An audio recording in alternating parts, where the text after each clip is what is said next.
এই দেশের যুবক, আবেগী যুবকদের আমরা চিনি।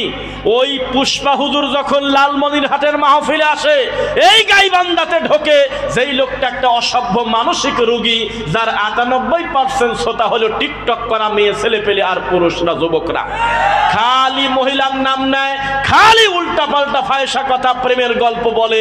এই সমস্ত মানসিক রোগীকে আহলে হাদিসের বক্তা, প্রধান বক্তা করে নিয়ে আসে। আমি ফেসবুকে পোস্ট দিছি। এই লজ্জা কোথায় রাখবো? আমাদের মাঠটা দিন দিন সার্কাসের মাঠ হচ্ছে। বেদাতিকে যদি বলেন, ও সরমনার হুজুর, ও আমুক বেদাতি হুজুর, আপনার এক পাশে আছে এক বোতল বিষ, এক পাশে আছে রফিক বিন সাইদ, আপনি কি বিষটা বেছে নেবেন না ওনাকে বেছে নিয়ে একসাথে মাহফিল করবেন? ও বলবে বিনা অনুমতি তাকে বিষটা খাই। এটা হলো বিদাতের আকীদা। তোমার আকীদা কত বড় খারাপ!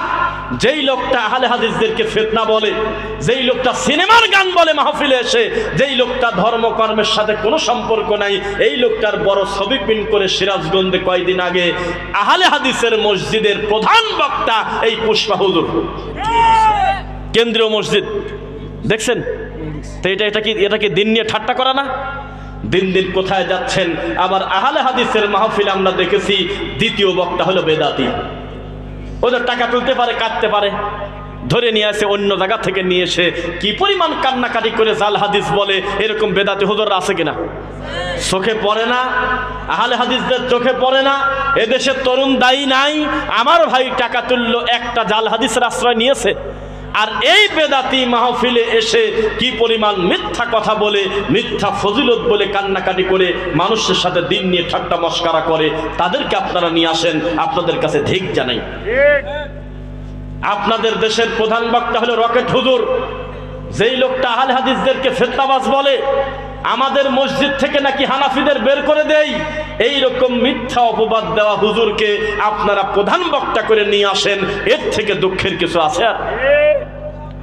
জেনে রাখেন, বেদাতি বেদাত ছাড়তে রাজি না, আমরা সুন্নাহ ছাড়তে রাজি না।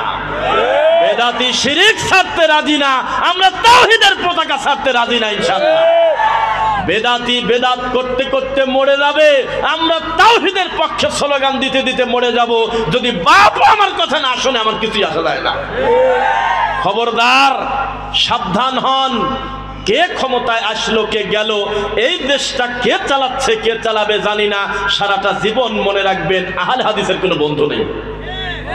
আহলে হাদিসের বন্ধু হলো শুধু তারাই, এই আল্লাহর জমিনে সবচেয়ে মাজলুম দলের নাম হলো আহলুল হাদিস। তাদের একমাত্র ইমামের নাম হলো মুহাম্মদ সাল্লাল্লাহু আলাইহি ওয়াসাল্লাম, আর কোনো ইমাম নাই।